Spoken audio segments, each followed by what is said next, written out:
Thank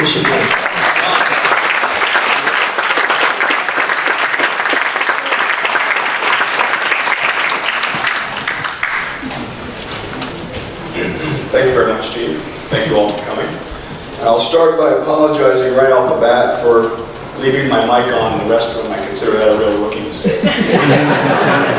It'll never happen again. You never see Dr. Kim Heinemeier pulling something like that, I'll tell you. Thank you very much for your support for the Wildlife Speakers Series, including your presence tonight. I really appreciate it. And if you've been here a few times, you know that prior to the main event, you get a little commercial. And on the commercial tonight, I wanted to tell you a little bit about the work that we do in the Wildlife Diversity Program. As Steve said, our role within the Department of Fish and Game is to enable conservation and management for Idaho's species of greatest conservation need. That's the designation for our at-risk species here in Idaho.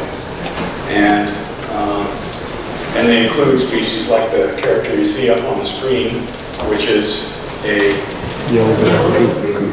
What a great group. That is a yellow-billed cuckoo, that's right. Recently listed threatened under the Endangered Species Act. And we happen to have some very important habitat here in the Upper Snake region. And I remember several years ago surveying for this animal down on the South Fork. And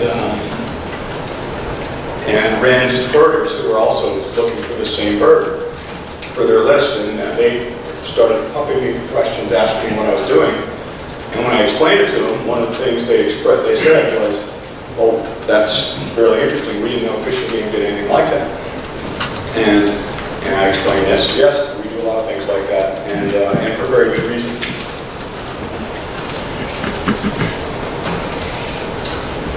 And here are some of those reasons. One is our mission, which is to preserve, protect, perpetuate, and manage Idaho's wildlife, all Idaho's wildlife. That's our mission, that's our statutory mandate. And about 95% of Idaho's wildlife diversity are either SGCNs or non-game species. So we accept that responsibility.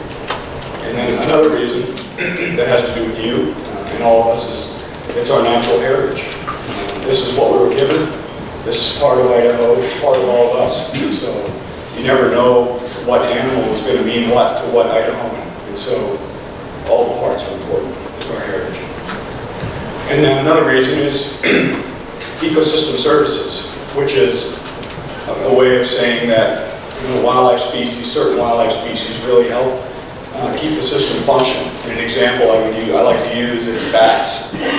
USGS did a study about 5 years ago that looked at the economic value of bats nationwide and found out that the pest control value of bats for farming is in the billions of dollars nationally. And in Idaho, the estimate is $340 million a year. That's cash saved by farmers on pest control, but it's also a savings for us in less pesticides in the landscape. So they're very important for ecosystem services. And then huge economic benefits for these animals. We know that the economic value of wildlife for Idahoans is in the billions. But it's roughly split 3 ways between hunting, angling, and watchable wildlife. And there's a lot of overlap between who's doing what there. So very important economic benefit for a lot of these critters. They're important for driving policy, particularly on public lands. And they have, as I'm going to point out, huge strategic value for conservation. But getting back to the birder's question on the South Fork, when he was surprised about what we do, what I was doing down there, that's an understandable question, because when you think of Fish and Game, you think of Fish and Game. And that's for good reason. These are our flagship species, and for very good reason.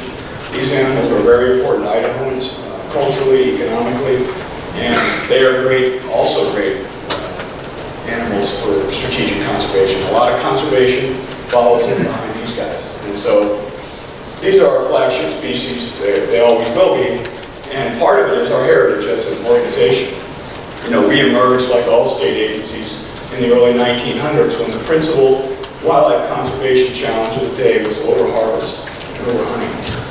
And so there was a framework built around that issue that included developing a science-based profession to manage wildlife, developing the beginnings of the developing of refuges, and the development of state wildlife agencies to manage these critters.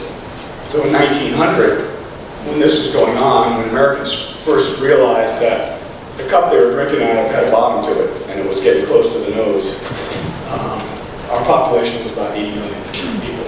Now, in 2016, we're at 300 million. And the number one, and the things have changed. The challenge facing wildlife conservation today is certainly not anything to do with hunting or overhunting or overharvest. It's habitat. The number one challenge facing wildlife. And no matter what your species of interest is. And the thing about conservation, habitat conservation, wildlife conservation, is that it exists, the opportunity for conservation exists in two fronts primarily. And those fronts are those flagship species in the last slide, deer and elk, fish and the game, which people are so passionate about and interested in. Those provide great opportunity for partnership and conservation. But the other front are special status species. Species that are at risk, which also generate a lot of interest from the public, a lot of concern from the public, a lot of important policy as far as public land management, and a lot of funding. And so, if you're a state wildlife management area in 2016, if you're a state fish and game agency in 2016, and you understand the threat paradigm that goes along with being in 2016, you want both of these tools to be functional as an agency.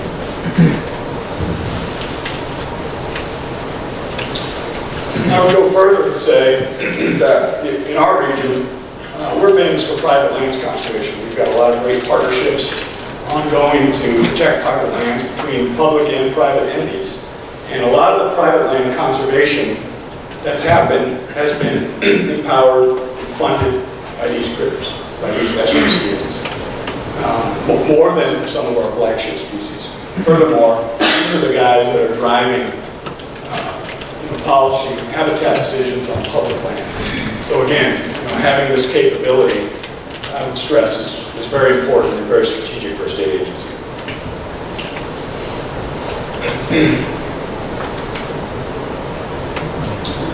And then, to wrap things up, I kind of want to give you a few superlatives about our region. You live in a great place, and I suspect most of you know how great we are as far as big game resources, fish resources. If you're here hearing about cutthroat trout, I want to focus more on SGCNs and tell you some quick superlatives before I hand it off to Kim. This is a bald eagle filmed in the nest, on the half shell, as we say, in the Kilgore area, a nestling just banded. And in the upper snake region, we're pushing 100 pairs of bald eagles in our little region. And that's the strongest population in Idaho. It's the densest and most prolific population of the greater Yellowstone ecosystem. In fact, our eagles are likely buffering populations in Yellowstone and Grand Teton National Park. So the fact that you can sometimes see eagles when you're driving to work is, not everybody gets that. Don't take that for granted. It's a special place. Another critter that you don't get to see too much is the pygmy rabbit. And a few years back, they were petitioned for listing. Part of the listing decision not to list them was the result of the work of the Wildlife Diversity Program, which found some important exotic populations in Idaho. In fact, in the upper snake region, we have one of several of the most important populations left in the western United States. So, pretty neat superlative. And then, these are white-faced ibis. And most of the worldwide population of white-faced ibis nests within 30 miles of where you're sitting right now. Pretty cool. Northern leopard frog. There are a lot of declines nationwide. Used to be one of the most common amphibians, now declining everywhere. In fact, they're extirpated in both parks, Yellowstone and Grand Teton National Park. One of the few extirpations in the parks. And yet, on the lower Henry's Fork, we have very strong, robust populations of northern leopard frog. Perugian's hawk. We have probably the strongest population in the Upper Snake region in the Greater Yellowstone, and one of the strongest in Idaho. And by strong, we're talking maybe 100 nest sites. So still relatively small. But you go west of Sage Junction, northwest of Sage Junction, you're going to see these guys. One of the only places in the Rocky Mountains south of Canada where you can see nesting trumpeter swans. And also, you know, the Rocky Mountain, most of the Rocky Mountain population winters in our region. There's 17,000 birds in the Rocky Mountain population. Sometimes 60% of them are right here in our Three Rivers area. And then finally, sandhill cranes.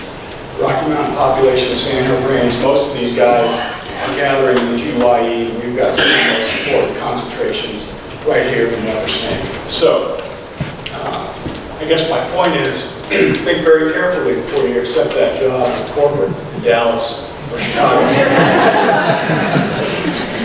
And you know what I'm talking about. So it's a special place. We want you to understand what we do and why we do it, and also to appreciate this heritage, and I know you do. So with that, we're transitioning into this character. This is the Wolverine, of course, and we don't, as Steve said, we don't know a lot about the Wolverine and the Upper Snake. One thing we do know is, from our conservation planning, is that we do have one of the 6 most important landscapes for Wolverine conservation in the state of Idaho. And we consider the Centennial Range to be that area. And so I think I'm going to use that as a segue to introduce our speaker.